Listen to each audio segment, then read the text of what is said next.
It's Miss Alicia back with another video. I am a spiritual wellness mindset coach. I help people who struggle with forgiveness and the negative impact of starting over. I am not a doctor, okay? Today's lesson is some loyalty makes issues worse. What you saying, Miss Alicia? And does this have anything to do with forgiveness? It does. You know, we have people that confide in us, and we have people that we confide in. When people confide in you, usually they're going through something traumatic, depressing. Their mind is not really operating like it should. They're speaking negative. Woe is me. The sky is falling. Things of that nature. Then there are times when we confide in someone.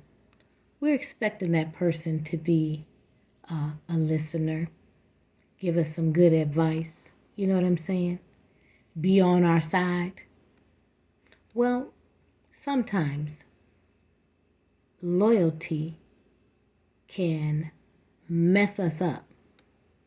What do you mean, Miss Alicia? Loyalty can mess us up. Sometimes you have to give wisdom over loyalty. Wisdom says, I can't worry about us falling out behind what I'm about to tell you. I can't worry about you not wanting to talk to me no more after I say this. When you say that you care about people, we really got to try to give them wisdom, the right advice, okay? Because people are sometimes getting ready to make the worst mistake of their life. And God has placed you and I in people's lives to try to lead them the right way. Now, I'm not perfect. There's been plenty of times in a lifetime that I didn't give the best advice. And there's been plenty of times that I have been around someone that I confided in and they didn't give me the best advice. There's a cliche that says, if you're the smartest person in the room, it's time for you to change rooms. Because we need somebody that's thinking with their head and not with their loyalty for us. Now I understand. You know how people say, hey, I got your back. If that's how you feel, that's how I feel. I understand all that. But there comes a time when you got to put all seriousness on the forefront, and you got to put jokes aside, and you got to speak up.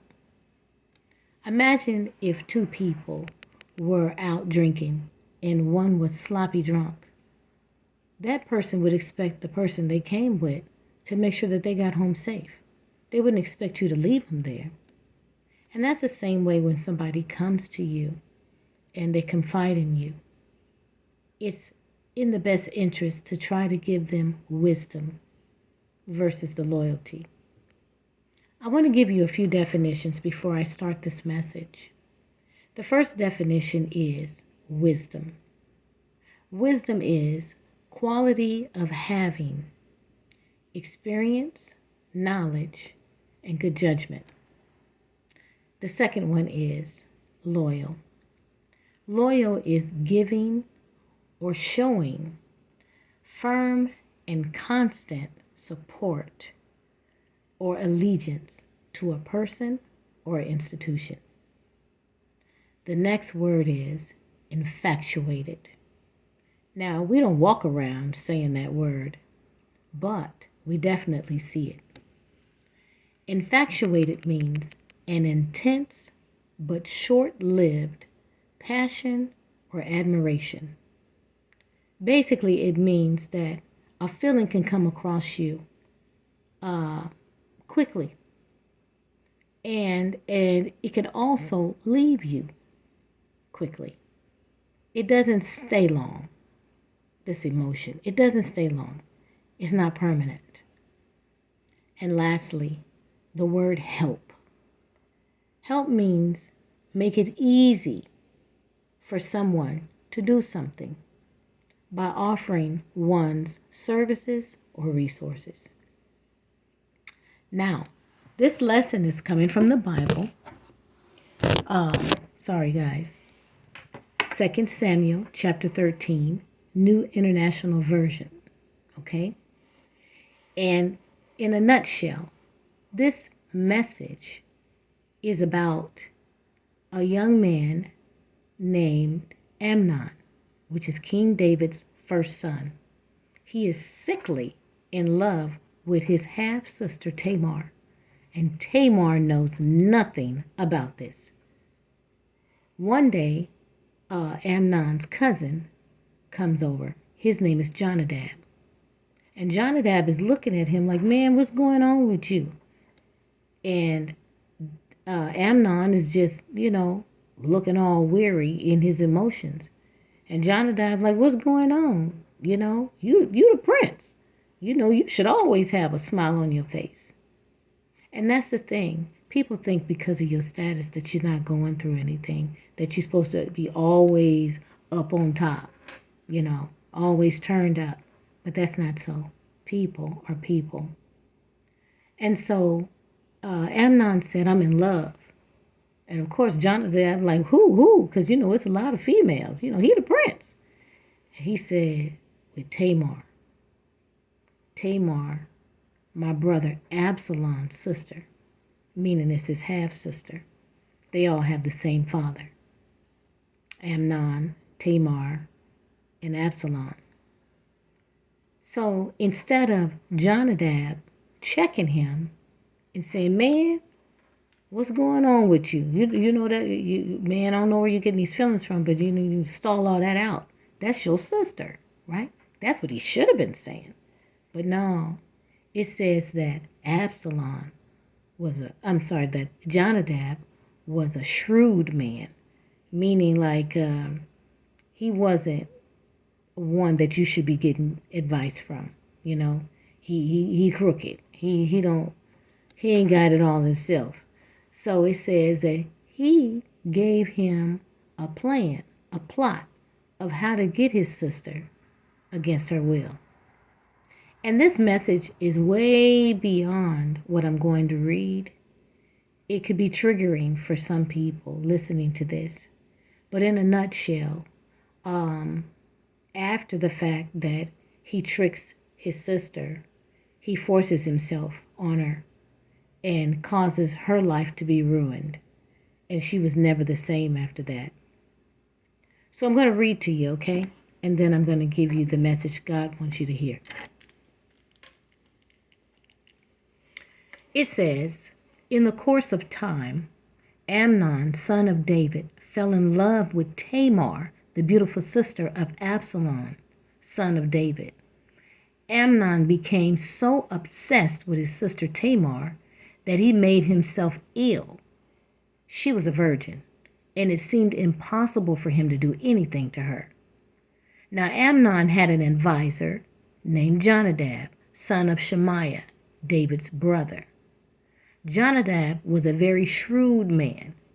He asked Amnon, why do you, the king's son, look so haggard morning after morning?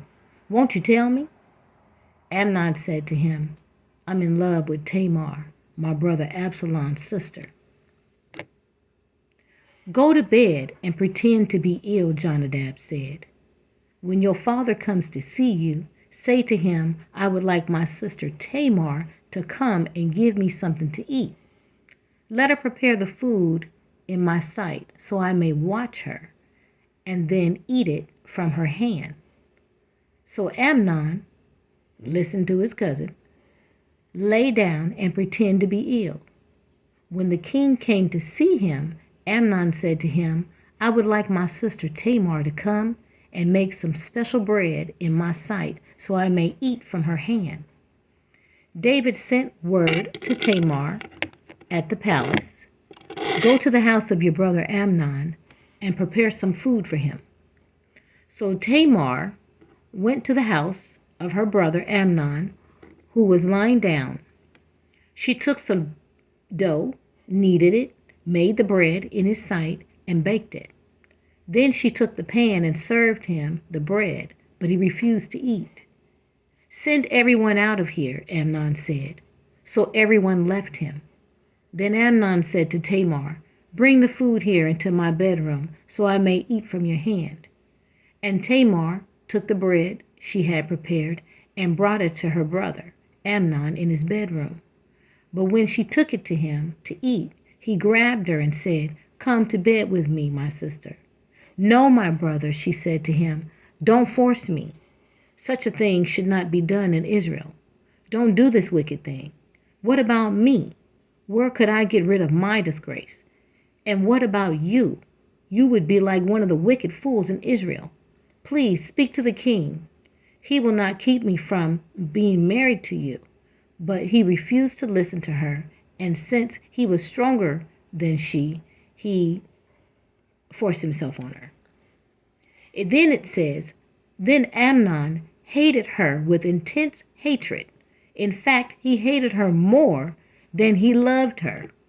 Amnon said to her, get up and get out. No, she said to him, sending me away would be a greater wrong than what you have already done to me. But he refused to listen to her. He called his personal servant and said, get this woman out of my sight, and bolt the door after her. So his servant put her out and bolted the door after her.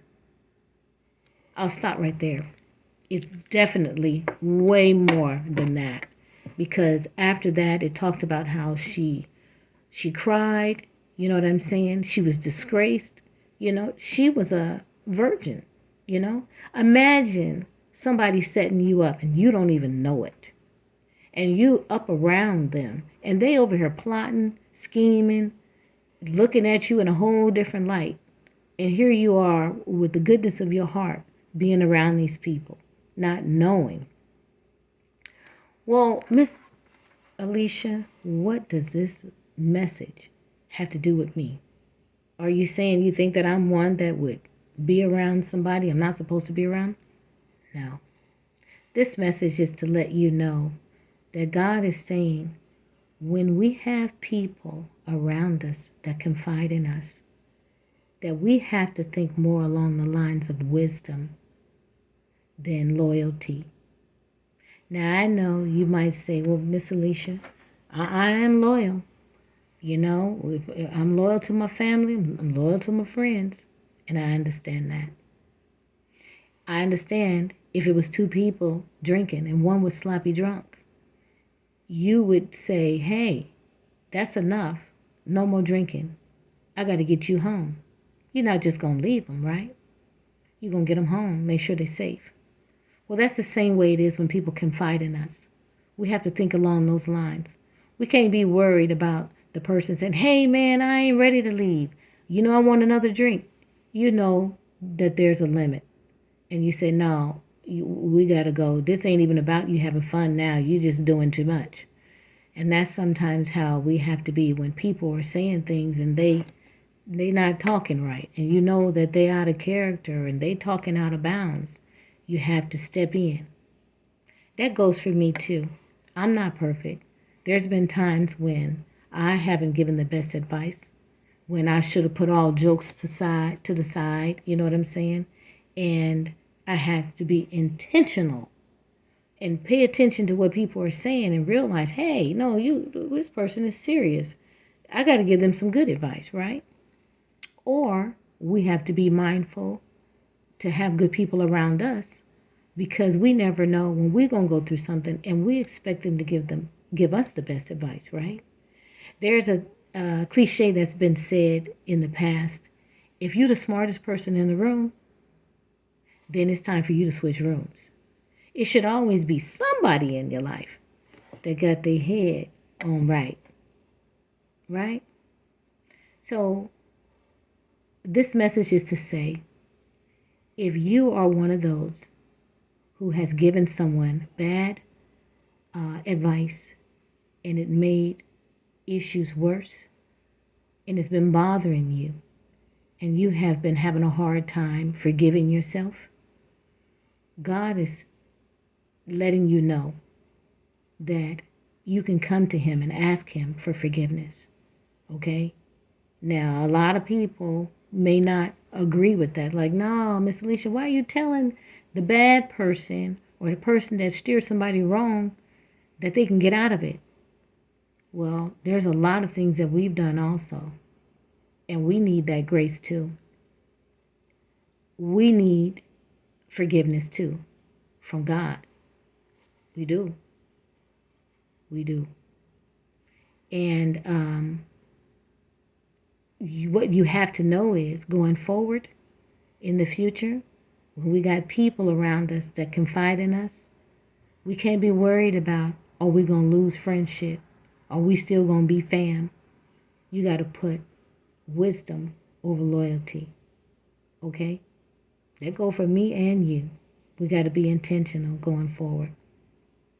I want you to think about that today. Wisdom, loyal, infatuated, help. I'll talk to you soon, okay? Take care. Bye.